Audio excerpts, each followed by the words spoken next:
I am 67, and only now I have been able to buy my own house. Not a rented doghouse, not a cramped apartment in a high-rise, but a real house with a porch and a small plot of land. For 42 years, I worked as a postal inspector in Poughkeepsie, a small town a couple hours from New York City. Every day I handled complaints, checked the mailman's work, wrote reports. Some would say it was boring work, but for me it was the stability I valued so much. My name is Wilford Pierce. I was born in the Bronx, but all my life I've dreamed of a quiet suburb. When I was young, I thought I had it all ahead of me, that I'd be able to save up for a nice house by the time I was 40. But life arranged it differently. First, I had to help my parents. My father had a stroke when I was 25. Then my daughter Rosalind was born, and the money went into raising her. My wife Elena was often ill, and much of our savings was spent on medicine. Every time we managed to put away a decent amount of money, something unforeseen would happen. The roof leaked in our rental house and we had to move, or the car broke down, or college for Rosalind. 5 years ago, Elena died of cancer. Quietly passed away in her sleep, just a month short of our 40th anniversary. Sometimes I still wake up at night and reach for her side of the bed. After her death, the relationship with my daughter became even more complicated. Rosalind was always closer to her mother. Elena spoiled her, and I tried to teach her the value of money and labor. As a child, Rosalind took offense when I didn't buy her the next fancy toy or dress. As a teenager, she rolled her eyes when I talked about the need to save for the future. "You're a nerd, Daddy," she'd say. "Live in the present." But how could I live in the present if I was constantly thinking about the future? What would happen to us if I lost my job? If one of us gets seriously ill? If there was an economic crisis? In college, Rosalind rarely called.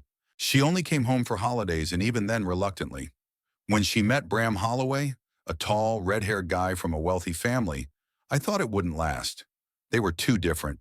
But 6 months later, they were married, and Rosalind moved to Boston to live with his parents. "Temporarily, Dad," she explained, "until we get back on our feet." But that temporarily stretched on for 8 years. During that time, Bram changed 3 jobs, none of them lasting longer than a year. Rosalind got a job as a designer in a small company, but after the birth of their firstborn son, Nathan, went on maternity leave and never returned. Instead, she started her own business, selling some cosmetics under the scheme of network marketing. Of course, it didn't work out. I didn't judge them for their financial difficulties. Everyone has hard times, but I was frustrated by their attitude toward money. Despite the constant problems with paying bills, they managed to go on vacations, buy expensive gadgets and fancy clothes.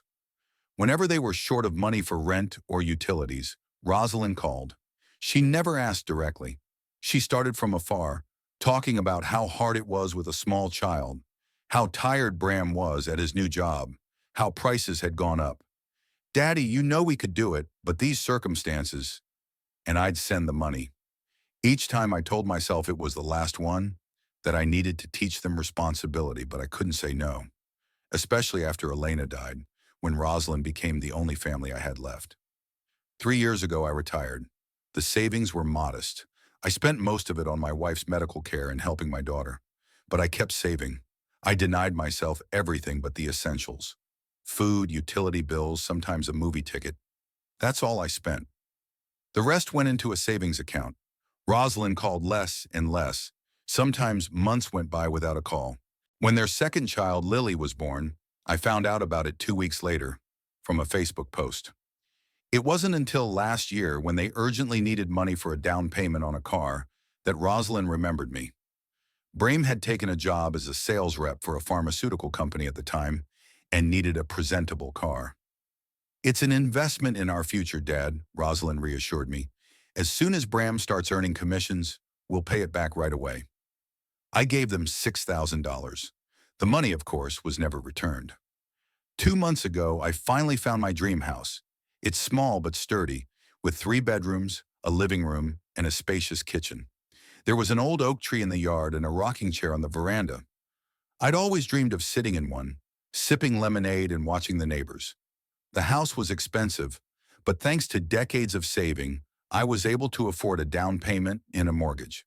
At my age, banks are reluctant to lend, but an impeccable credit history and a stable pension made all the difference. The move took only a day. I don't have much stuff. Old furniture, books that Elena and I had collected all our lives, a few boxes of photo albums and memorabilia. It all got lost in the new house, as if shrunk by the spacious rooms with high ceilings. The first night I couldn't sleep.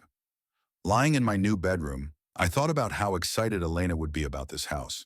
How she would pick out curtains and arrange potted flowers. How we would sit on the veranda in the evenings, watching the sunset. In the morning, I went to the building store and bought wall paint, brushes, and rollers. I decided to start with the living room. I chose light blue, Elena's favorite color. I spent most of the day stripping the old wallpaper and preparing the walls for painting. In the evening, when I finished one wall and sank tiredly into a chair with a cup of tea, the phone rang. Rosalind's name popped up on the screen. I was surprised, Honin. She hadn't called in 3 months, not since I'd refused to give them money for a vacation in Florida. Dad! Rosalind's voice sounded unusually happy. How are you? How's the new house? I replied that it was fine. The house was wonderful, just in need of some minor repairs. It's so great that you finally bought your own house, she continued enthusiastically. Bram and I are so happy for you. Something in her tone alerted me. Rosalind was never interested in my affairs for nothing. You know, Dad, her voice became conspiratorial, we have a surprise for you. We're coming to see you. We want to congratulate you on your housewarming. I was confused.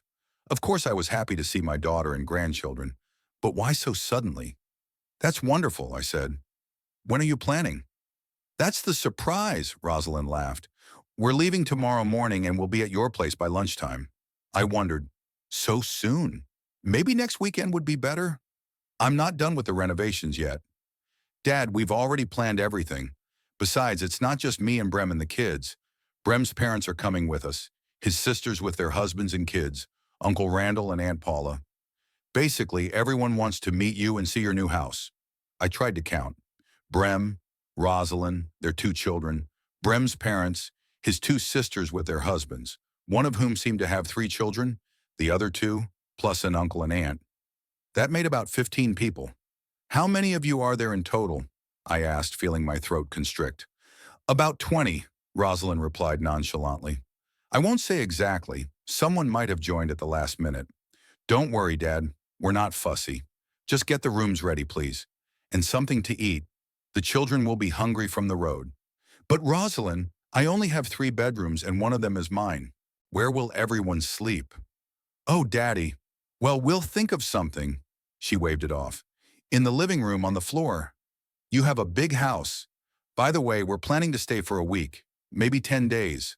Bram's on vacation, and the relatives have been wanting to have a family gathering for a while. I was silent, trying to comprehend the situation. 20 people in my new, still unfurnished house. For 10 days. Dad, are you there? Rosalind's voice became impatient. Look, I gotta go. Nathan's cranky. I'll see you tomorrow. She disconnected, leaving me in a daze. I sat staring dumbly at my phone, unable to believe what was happening. My daughter, who hadn't called in months, had suddenly decided to pay a visit.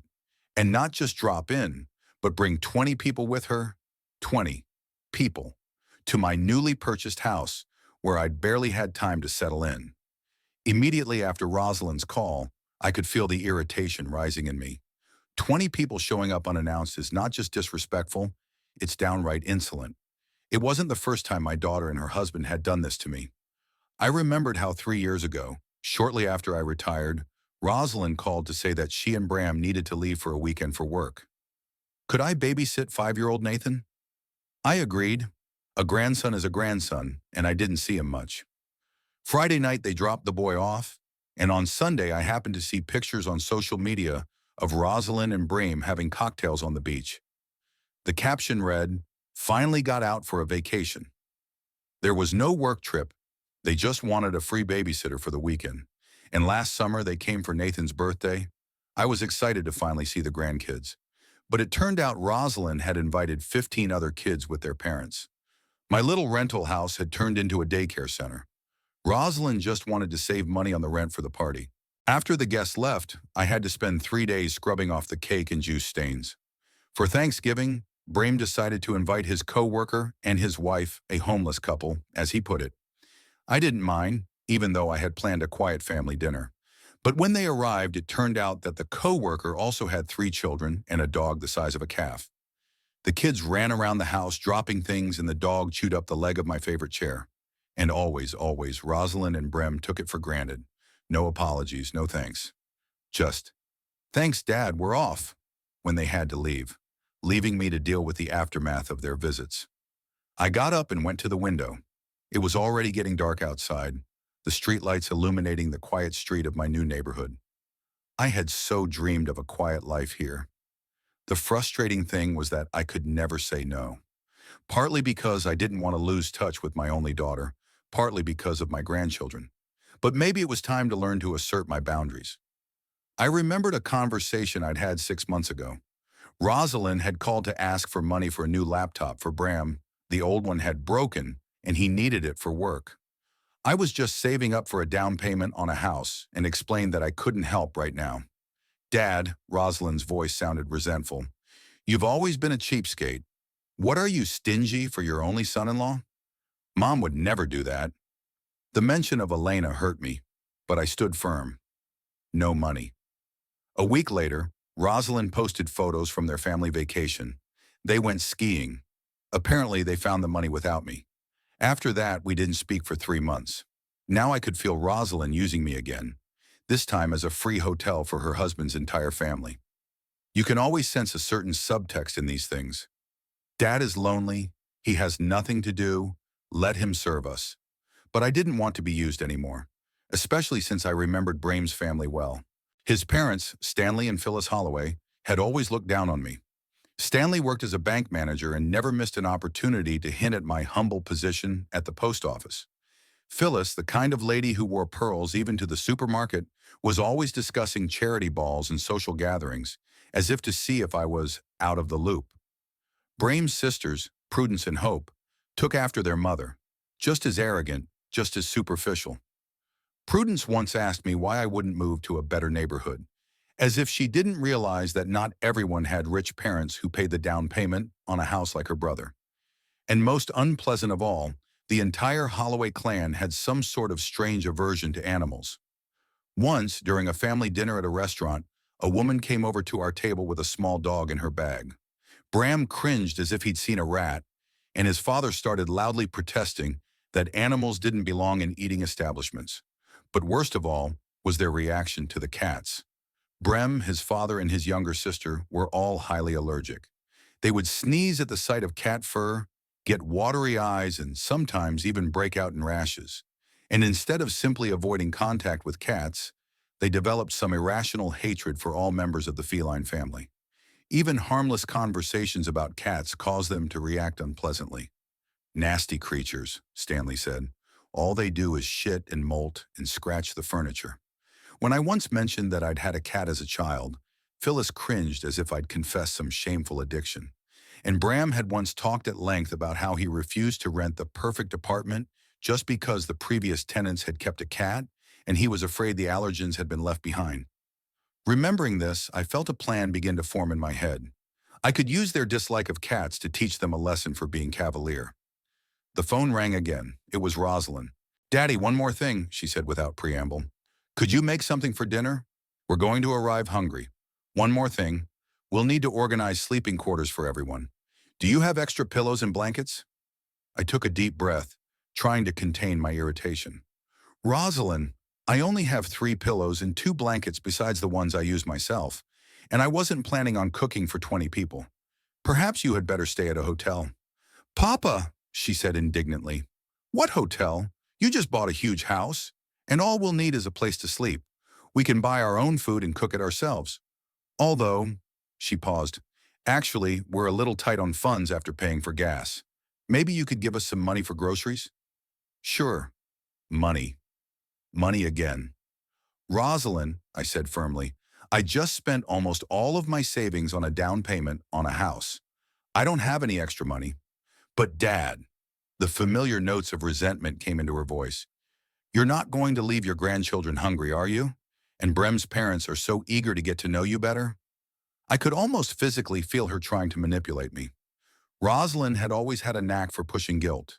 She'd learned it as a teenager when she'd begged for expensive clothes. I'll think about what I can do, I said evasively, but I can't promise I'll be able to accommodate everyone comfortably. Oh, come on, her voice changed to brisk and businesslike. It's not like we're going to a five-star hotel. The main thing is to spend time together, to get to know each other better. By the way, Bram's cousin Chad is coming with us. He works in real estate and can give you some home improvement tips. Home improvement tips? From someone I'd never met? I pictured some cocky young man telling me what to do with my own home and felt everything inside clench with anger. Rosalind, I began, but she had already interrupted. Look, Daddy, I have to go. Lily's cranky and we still have to pack. I'll see you tomorrow. Love you. She disconnected and I was left standing there with the phone in my hand, feeling the anger boiling up inside. No, this was too much. I decided I wasn't going to let myself be used anymore. It was time to teach Rosalind and her arrogant kin a lesson.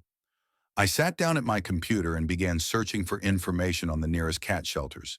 It turned out that just a few blocks away from me was the Paws of Hope shelter. Their website had information about overcrowding and a plea for help.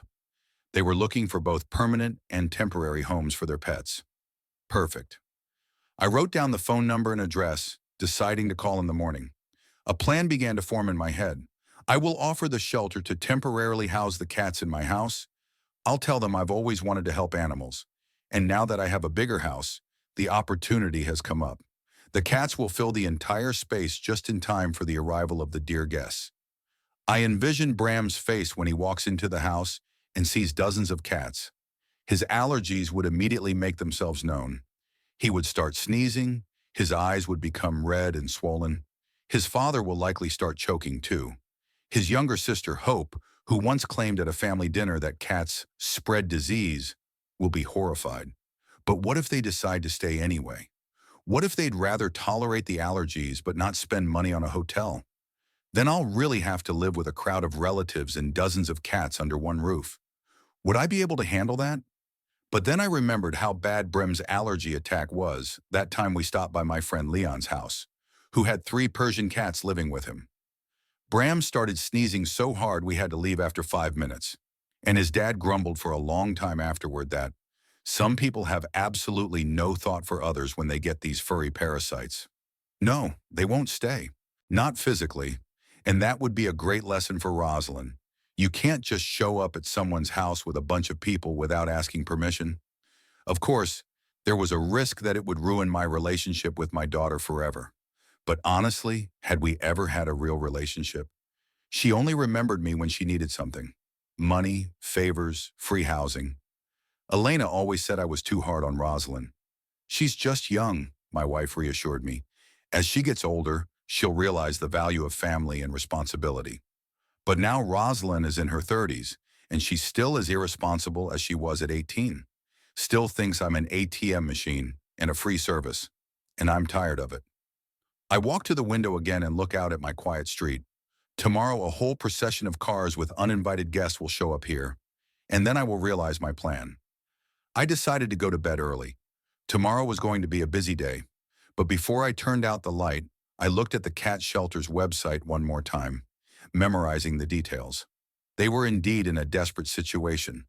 The landlord was about to sell the building, and they urgently needed to find a new facility, or at least temporarily house the animals. We are looking for volunteers willing to take the cats in for rehoming, the website said. Even if you can shelter 1 or 2 cats for a few weeks, that would be a huge help. Well, I was going to offer much more than that, and maybe by doing so, I would not only teach my ungrateful daughter a lesson, but actually help an animal in need. With that thought, I turned off the light and closed my eyes, feeling a strange satisfaction at the revenge to come.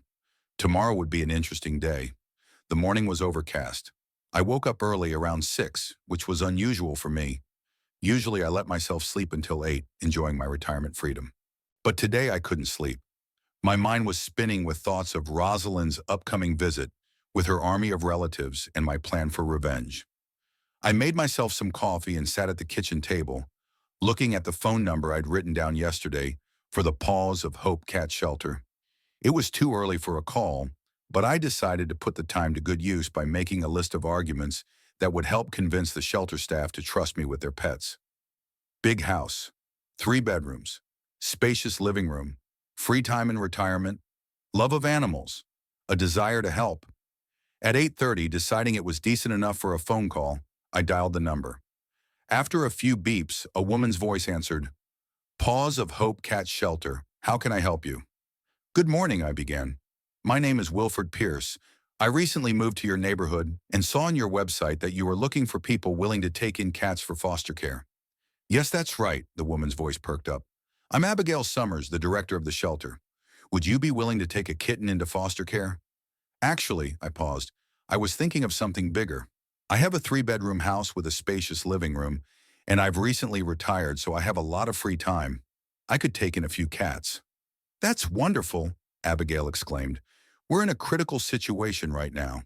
We're losing our facility, and we urgently need to house about 30 cats. But of course, we don't expect anyone to take that many. What if I offer to temporarily house everyone? I asked, feeling my heart beating fast with excitement. A silence hung in the receiver. Everyone?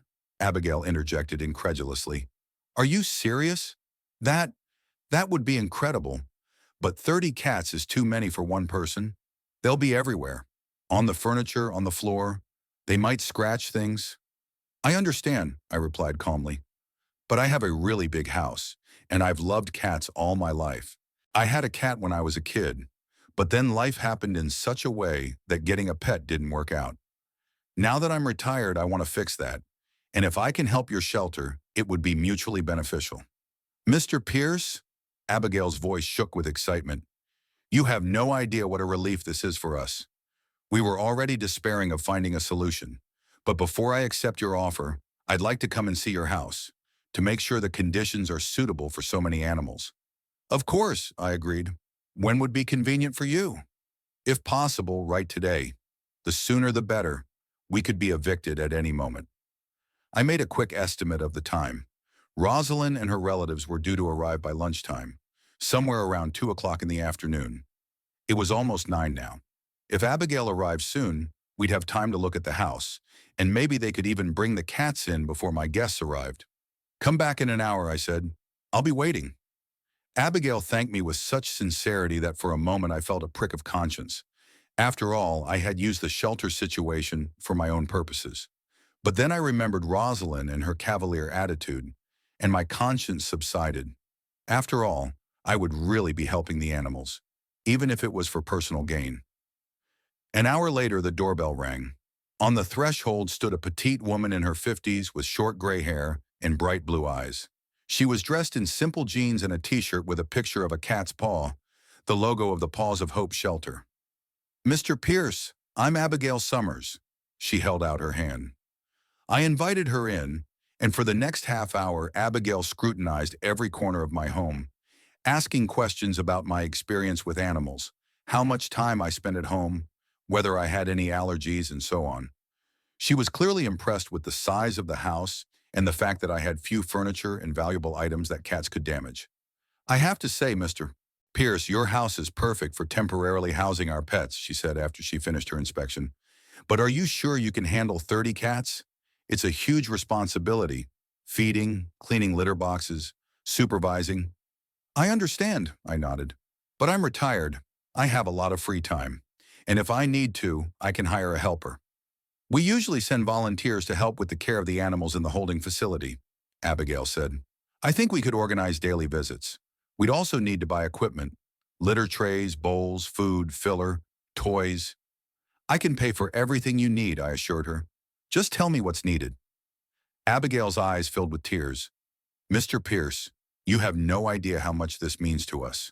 We were already thinking we'd have to put some of the animals to sleep because no one wanted to take in adult cats. This was too much. I hadn't counted on such an emotional response. Guilt prickled me again, but I pushed it away. I would indeed be helping the shelter, albeit at a personal profit. When can you bring the cats in? I asked. If you don't mind, as soon as today, Abigail said. We have 3 vans and 5 volunteers who could help with transportation. We can start in an hour, and I think we can do it in 2 or 3 hours. Perfect.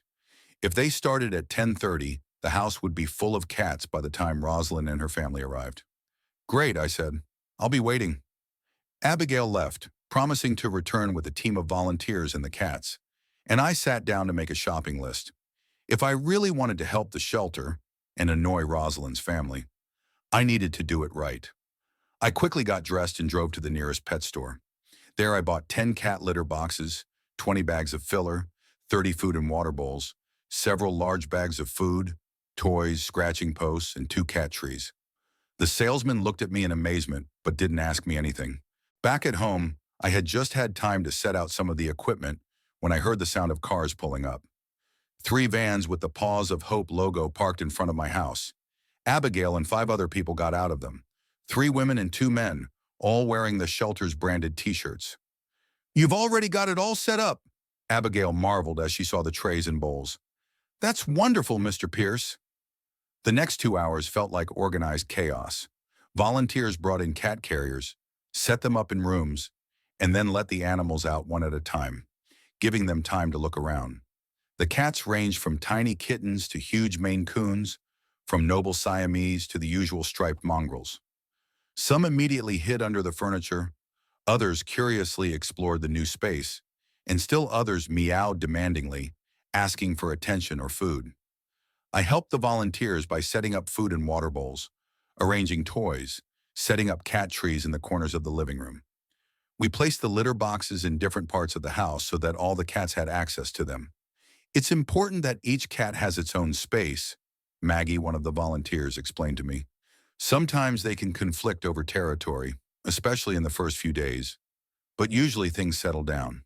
They find their favorite spots and respect other people's boundaries." By 1 p.m., the last cat was out of the carrier. Abigail gave me detailed instructions on how to care for the animals, a feeding schedule, contacts for a veterinarian in case of emergencies, and a list of medications to be given to some of the cats. "We'll send volunteers tomorrow morning to help with cleaning and feeding," she said. "In the meantime, if you have any problems, call anytime." I thanked them for their help, and the volunteers left, leaving me alone with 30 new neighbors. The house had been transformed beyond recognition. Cats were everywhere, on the windowsills, on the couch, on the bookshelves. One red-haired beauty had already settled down on my bed and didn't seem to want to give up her place. 2 black kittens were playing with a paper ball in the hallway. A huge gray cat was strutting around the grounds as if checking to see if everything was in order in his new domain. The air was filled with the smells of cat food and toilet litter. The furniture was quickly covered in fur, especially noticeable on the dark couch. There were bowls of food and water in every room, toys lying around, and cat trees in the corners. I looked at the clock. It was almost 2. Rosalind and her relatives were due to arrive any minute. I pictured their faces when they saw this feline paradise, and I couldn't hold back a smile. I was especially looking forward to Bram and his father's reaction with their allergies. As if in response to my thoughts, there was the sound of cars pulling up. I went to the window and saw the whole procession, a minivan, 2 sedans, and an SUV. They parked along the street, and people started getting out of them. Lots of people. Rosalind, in a bright red coat, got out of the minivan and helped the children, Nathan and Lily, out. Behind her, Bram showed up in a business suit, looking like he was going to a job interview as always. Then his parents, his sisters and their husbands, their kids, Uncle Randall and Aunt Paula, and a few other people I didn't know. I took a deep breath and went to open the door. The gray cat, whom I mentally called Commander, marched importantly beside me, as if he were an aide in an upcoming battle. "Daddy!" Rosalind rushed to hug me as soon as I opened the door. Behind her stood the entire procession of suitcases and bags. "We're so happy to see you. What a wonderful house." She tried to go in, but the commander blocked her way, arching his back and meowing unhappily. "Oh, you have a cat?" Rosalind wondered, taking a step back. "Not exactly," I said, not hiding a smile. "I have 30 cats." "What?" Rosalind froze with her mouth open. At that moment, Brem appeared behind her back. "What's going on in there? Why are we standing on the doorstep?" He squeezed forward irritably and froze when he saw the commander. Is that a cat?" Before I could answer, several other cats appeared from the living room, interested in the new voices. A black and white teenager, 2 gray striped cats, and a fluffy Siamese beauty with blue eyes. They eyed the guests curiously. The reaction was instantaneous. Brem sneezed so loudly that the frightened cats scurried away. Then he sneezed again, and again. His eyes turned red and began to water. What the? Ah! Damn! He retreated to the porch, pulling out a handkerchief. Behind Bram's back appeared his father, Stanley, a tall, gray-haired man with a permanently disgruntled expression. What's going on? Why are we still... Oh my God! He too saw the cats and recoiled. Wilford, did you get a cat? You know Brem has all... Ah!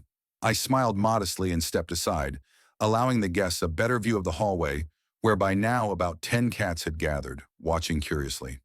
Not exactly a cat, I repeated. I'm temporarily adopting animals from the local cat shelter. They're in dire straits. They're losing their facility and needed to house the pets immediately. I decided to help. Rosalind's face stretched with surprise, then contorted with anger. She grabbed my arm and pulled me aside. Daddy, she hissed. What are you doing? You know Bram and his father are allergic to cats. How are we going to live here? I don't know, Rosalind, I replied innocently. Maybe you should look for a hotel. I'd suggest you stay at my place. But as you can see, there's already a house full of tenants. Behind our backs, Brem continued to sneeze, while his father pulled out his inhaler and greedily inhaled the medicine. That's impossible, Stanley declared, panting. We can't stay here. Bram will have an asthma attack. Phyllis, Bram's mother, an elegant woman with perfect hair and a pearl necklace, pressed her lips together. Wilford, dear, her voice oozed fake sweetness. Would you mind put these animals away temporarily? Maybe return them to the shelter for the duration of our visit. Before I could answer, another cat came running out of the house, this time a fluffy Persian beauty with a flattened face. He came right up to Phyllis and started rubbing against her expensive shoes, leaving white hairs on her black skin. Phyllis recoiled in horror as if a snake had crawled up to her feet. Oh my God, those things are everywhere! She clutched at her pearls as if seeking protection in them. Meanwhile, Rosalind's children noticed the cats and reacted in a very different way. 8-year-old Nathan excitedly rushed over to the black kittens playing in the hallway. 3-year-old Lily clapped her hands joyfully when she saw a ginger kitten peeking out from behind the door. Kitties! Mommy, look! Kitties! She pulled Rosalind's hand, pointing to the animals. Rosalind looked confusedly from the kids to me, from me to Bram, who continued to sneeze, standing on the porch, hesitant to enter the house. What do we do now? She asked helplessly. I shrugged. I don't know, Rosalind. It's your choice. You can stay here with the cats, or you can look for another place to live. But I can't put the animals out. I gave my word to the shelter director. At that moment, 3 more kittens jumped out of the house and rushed to the feet of the guests, playfully bouncing and meowing. The Prudence children, Bram's sisters, excitedly reached for them, but their mother pulled them back sharply. No, don't touch those filthy things, she shouted, as if the cats were poisonous. I stood in the doorway, watching the panic unfold on my porch. Bram and his father were sneezing. Phyllis and Prudence were staring in horror at the cats. The children were tearing toward the animals, and the rest of the relatives were piled on the lawn, not knowing what to do. Rosalind turned to me, and in her eyes I saw understanding. She realized that I had done this on purpose, that it was revenge for their cavalier behavior. Daddy, she said quietly, we'll talk about this later. In the meantime, we need to decide what to do. I nodded, trying to look innocent but inwardly triumphant. The plan had worked even better than I'd expected. Now they would either have to find a hotel which would hit their wallets and egos, or endure the allergies and live among the nasty critters, as they called the cats. Either way, a lesson was taught, and importantly, I did help the shelter.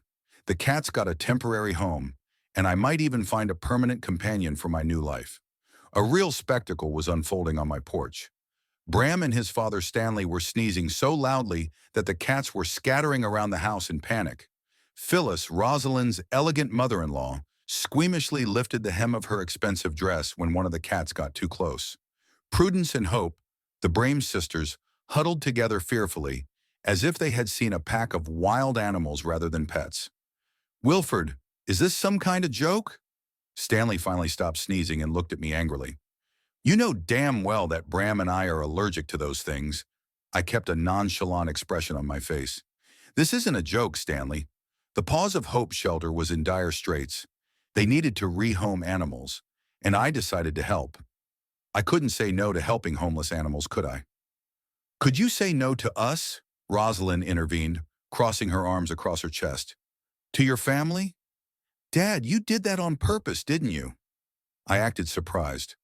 What are you talking about, Rosalind? I'm not saying no to you either. You can stay if you want. You'll just have to share the house with the cats. Bram, still standing on the porch, sneezed again. His eyes were red and swollen, and a red rash was beginning to show on his neck. This is impossible, he wheezed. I can't be in the same room with cats for more than 5 minutes. That's a shame, I shook my head sympathetically. Maybe you should look for a hotel.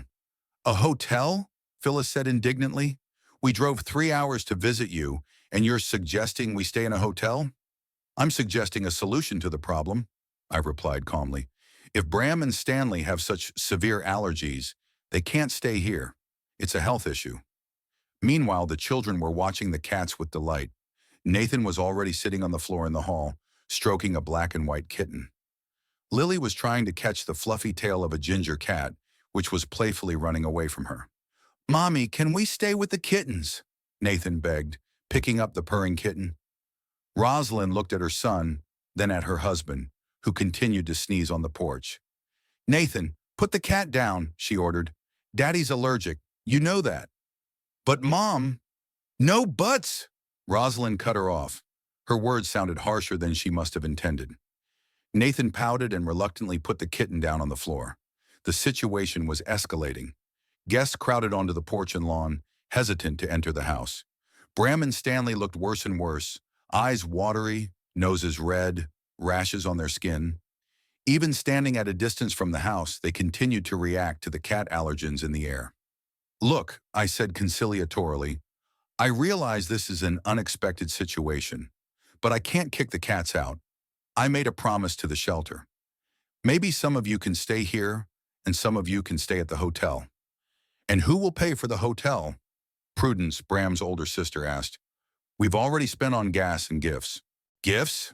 I grinned involuntarily, not noticing any gifts among their luggage. Well, we were going to buy something on the way, she mumbled embarrassedly. Rosalind suddenly grabbed my arm and pulled me aside, away from the others. Daddy, what are you doing? She hissed. You know Bram's allergic. You brought those cats here on purpose to ruin our visit. I looked her straight in the eye. Did you ever think maybe you should have asked me before you showed up with 20 relatives? My house is not a hotel, Rosalind. So that's what this is about. Her eyes narrowed. Are you avenging us for coming here without asking? God, Papa, you've always been petty, but this is too much. Petty? I felt anger rising inside. I'm petty? What do you call it when you don't call for months and then you show up with a bunch of people and demand that I put them up and feed them? I thought you'd be happy to see your family. Rosalind raised her voice so loudly that the other guests turned in our direction. Family? I grinned bitterly. You only think of me when you need money or favors. This isn't family, Rosalind. It's use. Her face turned pale, then red with anger. How can you say that?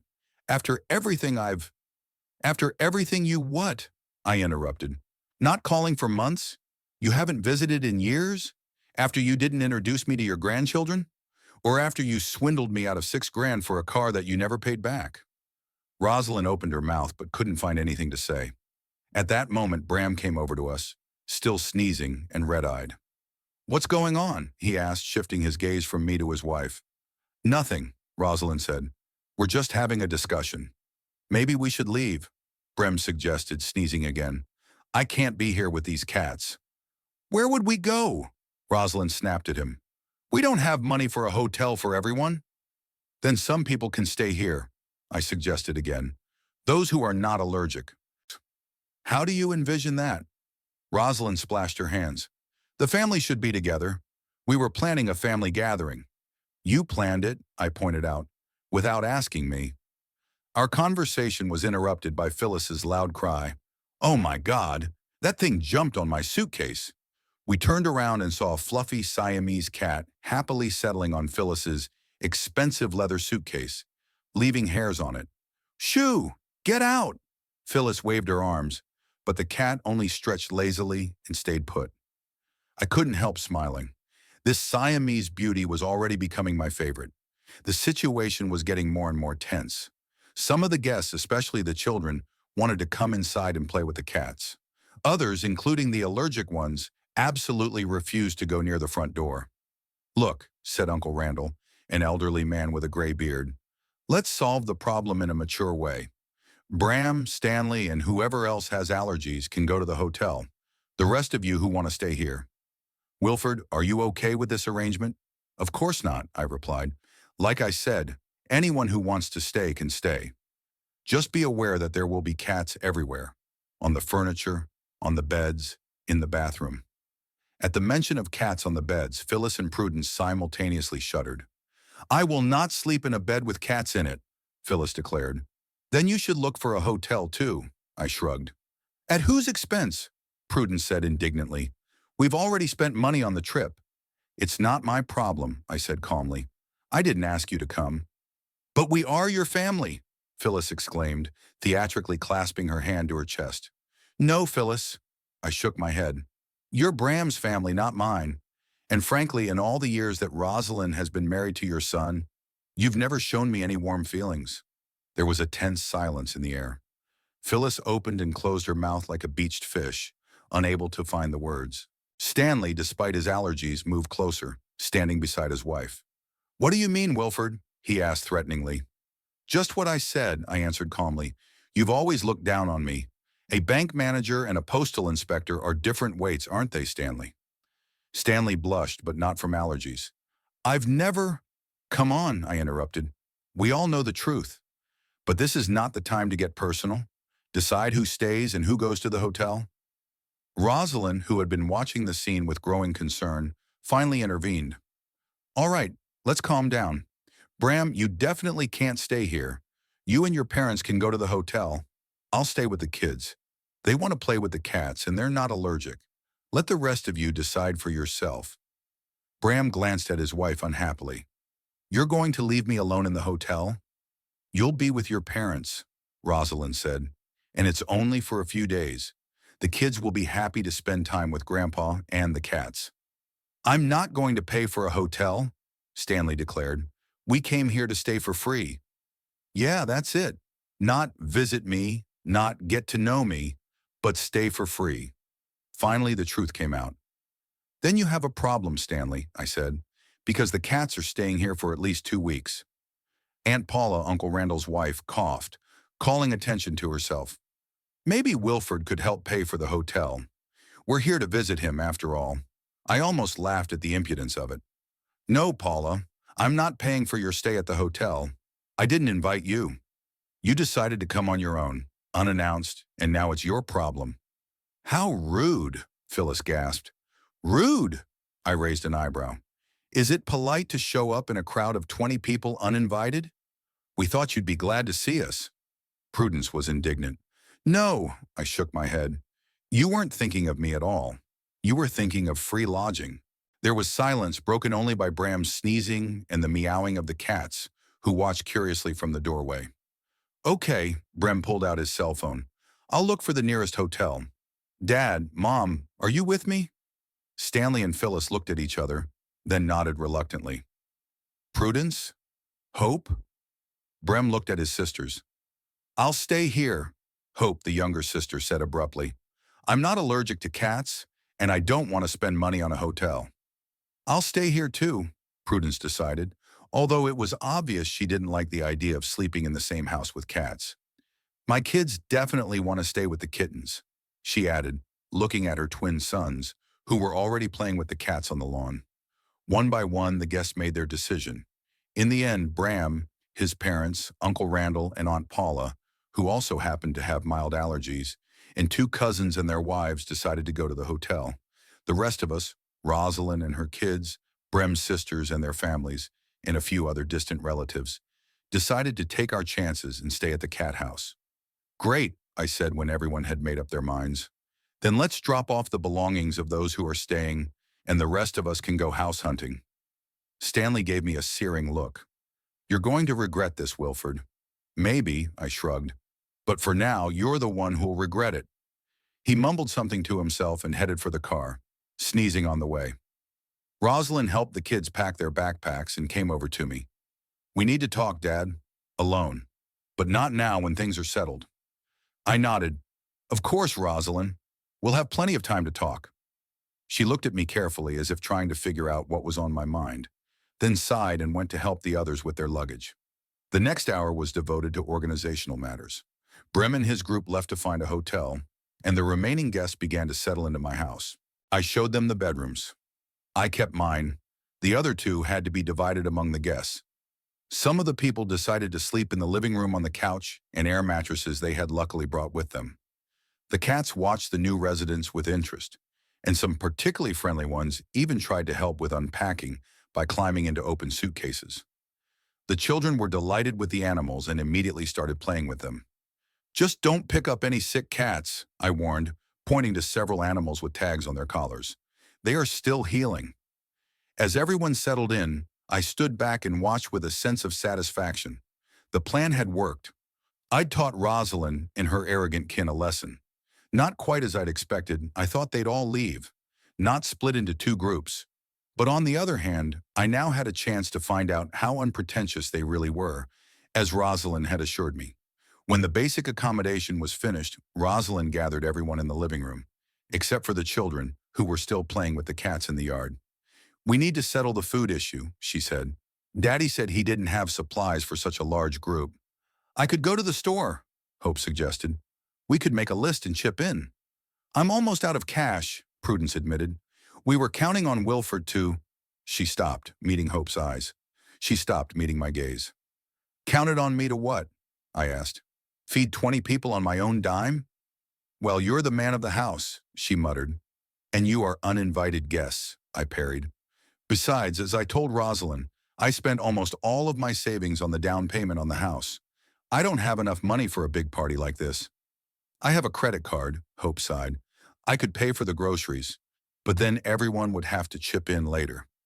Everyone nodded, though it was obvious on their faces that they didn't like the idea of spending money on food. "Great," I clapped my hands together. "Then it's settled. Hope goes for groceries and the rest of us get the house ready for the night. Just be careful with the cats. Don't let them outside and make sure they don't eat anything dangerous." That was the end of the impromptu meeting. The guests dispersed around the house, getting used to their new surroundings and numerous furry neighbors. Many of them still gave me unhappy glances, but I pretended not to notice. I went out on the porch and sat in my new rocking chair, watching the kids play with the cats on the lawn. A ginger cat with a white chest jumped into my lap and made himself comfortable, purring loudly. I started stroking him, thinking about how the situation had turned out. I'd accomplished what I'd set out to do, teaching Rosalind and her kin a lesson, but now I had to live under the same roof with a dozen people and 3 dozen cats. It was going to be an interesting few days. The next morning I woke up to a strange sensation. There was something warm against my neck, and I could hear a soft purring. When I opened my eyes, I found that the ginger cat with the white chest that had been sitting on my lap yesterday had decided to spend the night on my pillow. He was looking at me with his amber eyes, as if checking to see if I would chase him away. "Good morning, buddy," I said, stroking him gently. "I take it we're roommates now?" The cat stretched and purred louder, apparently accepting the offer. I had already decided that I would call him Carrot, simply and essentially. The calm morning communication with the cat was interrupted by a loud knock on the bedroom door. "Daddy, are you awake?" came Rosalind's voice. "We're in trouble." I sighed, reluctantly getting out of bed. "I'm coming in," Rosalind shouted without waiting for an answer, and opened the door. She froze when she saw Carrot Top on my pillow. "You let a cat in your bed?" Her eyebrows rose in surprise. "He came himself," I shrugged. "Succanim, what's your problem?" "Those cats are unbearable." Rosalind shook her hands. "They're everywhere." Prudence woke up with 3 kittens on her chest and almost died of fright. Hope found a cat in her suitcase, on her favorite cashmere sweater. And when we were trying to make breakfast, 2 cats jumped on the table and almost knocked over a jug of milk. I couldn't contain my smile. What can I say? Cats love to explore the territory. They're just settling in. "Dad, that's not funny." Rosalind folded his arms across his chest. Phyllis called. They found a hotel, but they're charging extra for emergency check-in without a reservation. Bram couldn't sleep all night. His eyes were swollen from allergies, even though he'd taken a double dose of antihistamines. "What do you want me to do?" I asked, putting on my robe. "Maybe," Rosalind lowered her voice. "Could you temporarily move at least some of the cats into the garage, just for the duration of our stay?" I looked at her in disbelief.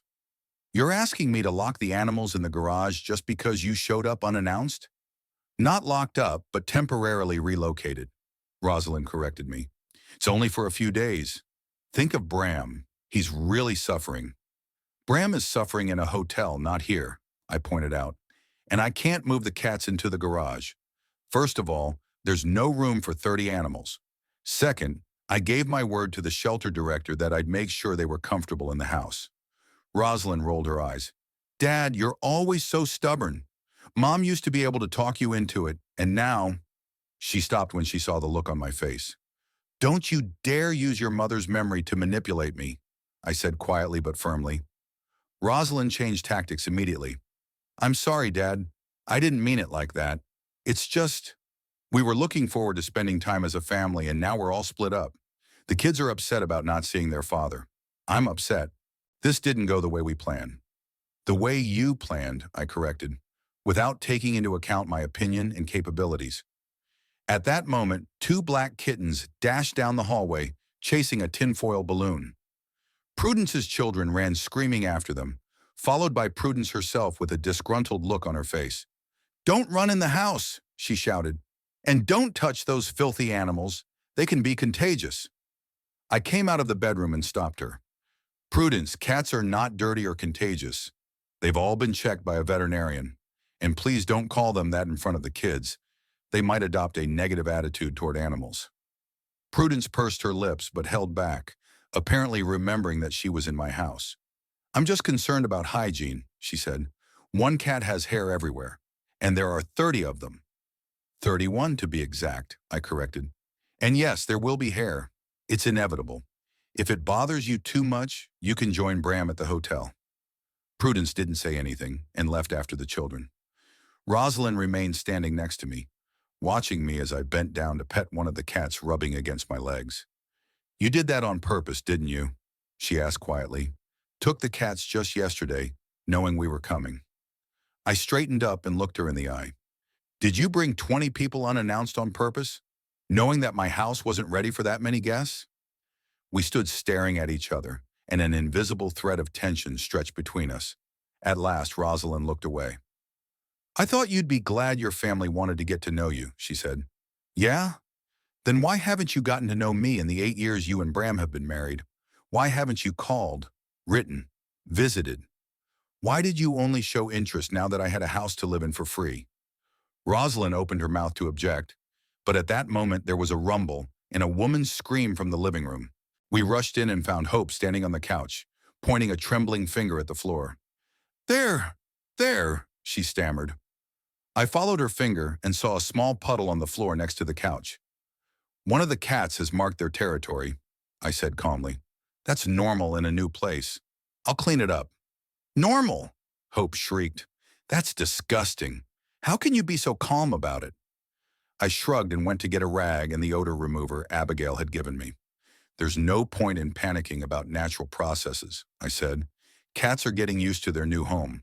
Sometimes they mark their territory. In time, it will pass." Hope jumped off the couch and retreated to the far corner of the room, shaking her designer clothes squeamishly as if they'd been splattered. "I can't live like this," she declared.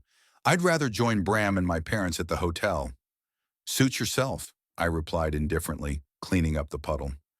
Rosalind gave me a disapproving look and went to comfort Hope. I heard her whisper something like, "Be patient, he's just trying our patience. Soon he'll give up and get those cats out of here." I chuckled to myself. They still didn't realize that I wasn't going to give in. The rest of the morning passed in similar incidents. One of the cats would jump on the breakfast table and try to steal a piece of bacon. The kittens would play with someone's headphones. Or there would be a cat in the bathroom, enthusiastically unwinding a roll of toilet paper. I watched in silence, occasionally stepping in to prevent real trouble, like when one of the cats tried to chew on a lamp wire. But otherwise, I let things take their course. By lunchtime, the atmosphere had heated up to a fever pitch. Prudence discovered a huge amount of cat hair on her blouse and threw a tantrum. Hope, who had decided to stay, flinched whenever another cat passed by. The children, on the other hand, were delighted with the animals and ran around the house trying to catch and pet each one. "Look, Grandpa!" Nathan brought a fluffy gray cat into the kitchen. "This one looks just like you. He has the same eyebrows."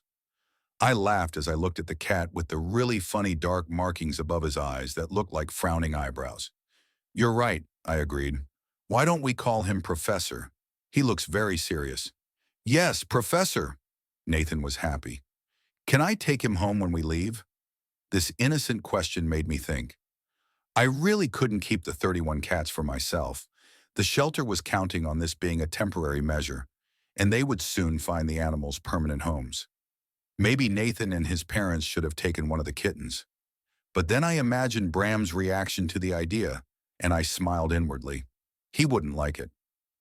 "I'd have to ask your parents," I said diplomatically. The dinner was tense. Despite my best efforts to keep the cats out of the dining room, a few particularly persistent ones had slipped in and were wandering around the table, begging for food and trying to jump on the empty chairs. "How can you eat under these conditions?" Hope was outraged when the Siamese cat jumped onto the chair next to her and watched her plate with interest. "That's unsanitary. Cats are very clean animals," I said. "They constantly lick their fur and keep themselves clean." "And then they spread it all over the house," Prudence grumbled. "I found a cat hair in my coffee this morning." "A little protein wouldn't hurt," I joked, but no one laughed. After lunch, Rosalind took me aside. "Daddy, we can't go on like this," she said firmly. "We came here to have a good time together, not to fight an army of cats. Please do something." "Do what?" I asked innocently. "Could at least some of the cats go somewhere?" There was desperation in her voice. "Maybe call the shelter and ask them to take at least half of them?" I shook my head. "No, Rosalind. I gave my word that I would board all the animals. Besides, the shelter doesn't have any other place. They're in a critical situation as it is." "But Dad—" "No buts," I said firmly. "Either you adapt to the situation or you look for another place to live. Your choice." Rosalind pressed her lips together, clearly holding back her anger. "You know what? I get it. You're getting back at us for coming here uninvited. You want to teach us a lesson. You think we're just using you for free lodging. Aren't we?" I asked calmly. "No," she exclaimed. "We really wanted to spend time together as a family, to introduce you to Brem's relatives." "And that's why you never called ahead? Didn't ask if I could accommodate 20 people? Didn't ask if I could accommodate and feed them all?" Rosalind was silent, and that silence was more eloquent than any words. "I thought you would be pleased," she said quietly at last. "Glad of what? A crowd of strangers in my house? The unexpected expense? The chaos and noise when I was just settling in?" Rosalind lowered her eyes. "I hadn't thought about it," she admitted. "I just thought you were lonely and would be happy with any company." "Even so," I said more gently, "it's my business to decide who I invite into my home and when. You must respect my space and my decisions, Rosalind, just as I've always respected yours." She grinned bitterly. "Yes, of course. Only constantly criticized all my choices, from college to my husband." "I've voiced my opinions, but I've never interfered in your life without asking," I objected. "And that's all you and Bram do." At that moment, Lily came running toward us with a huge fluffy cat in her arms. The animal looked unhappy and tried to get away. "Mommy, look! I caught the biggest one!" she announced excitedly. "Lily, let the cat go at once!" exclaimed Rosalind. "He might scratch you, but I want to play with him." "Lily," I sat down in front of my great-granddaughter. "Big cats don't like to be carried around. They prefer to decide when and with whom to play. Why don't you play with the little kittens? They love to chase a string or a ball." Lily reluctantly put down the cat, who immediately scurried away and hid under the sofa. "Okay, Grandpa," she sighed. "Will you show me where the kittens are?" I took her hand and led her into the living room, where several kittens were playing with paper balls. Rosalind followed us without stopping to talk. "Daddy, I realize we've been unceremonious," she said, "but can't you go out of your way to help us just a little? For the grandchildren?" I turned to her. Rosalind, do not use children for manipulation. That's low. I've already told you, either you adapt to the situation or you look for another place to live. You can't have a third. She sighed and lowered her arms. This time I was really adamant. 3 days passed. 3 long, long days filled with meowing, hair, and constant complaining. Even the staunchest of relatives were beginning to show signs of fatigue. Hope, who had originally decided to stay despite her dislike of cats, now spent most of her time in the garden, trying to minimize contact with the animals. Prudence had stopped even trying to clean the hair from her clothes.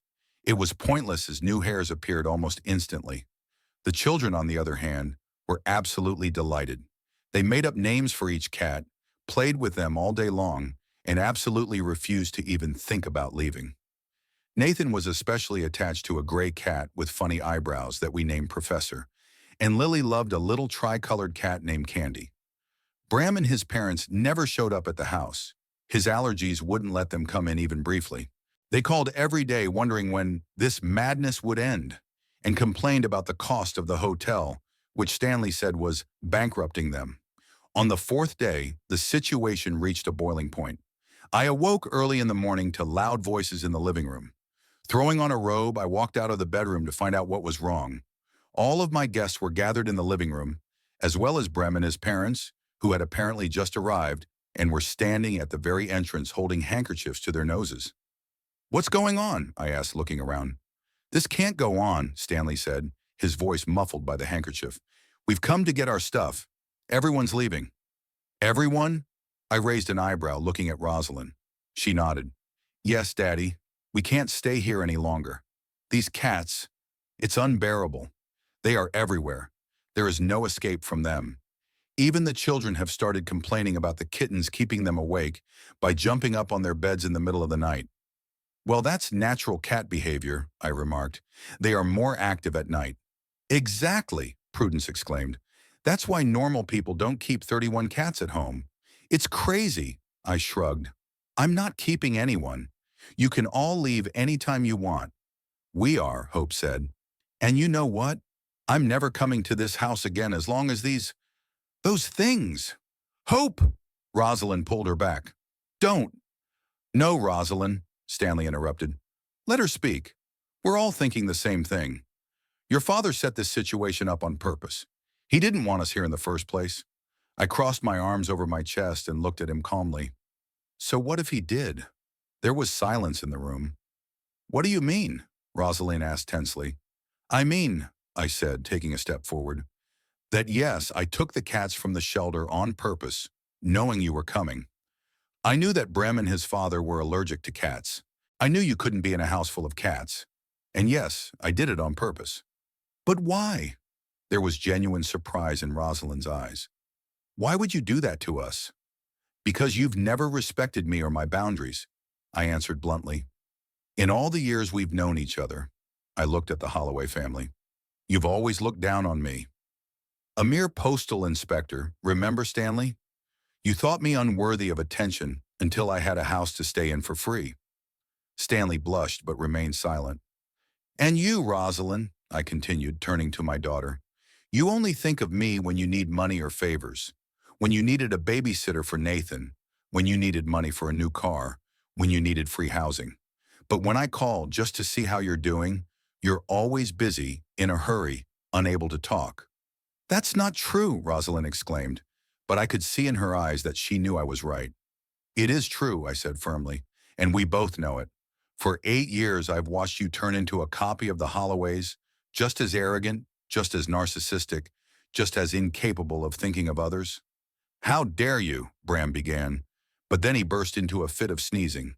"I dare," I said when he was done sneezing, "because this is my house, which I earned with my own labor, without the help of rich parents.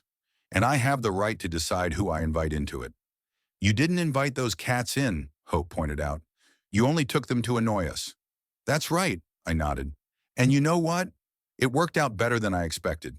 Not only did I teach you a lesson, but I actually helped the animals in distress. Unlike you, they're grateful for the roof over their heads and don't judge me for who I am or how much money I make." A heavy silence hung in the room. I could see the mixture of emotions on the faces of those gathered: anger, resentment, confusion. But what interested me most was Rosalind's reaction. My daughter stood with her eyes downcast, and I couldn't understand what she was thinking. "What now?" she finally asked. "You don't want anything to do with us anymore?" I sighed. "I didn't say that, Rosalind. I just want you to learn to respect me and my boundaries. That you don't just call when you need something. That you ask before you come over. That you treat me like a father, not an ATM or a free hotel." "And if we can't do that?" Brem asked defiantly. I looked him straight in the eye.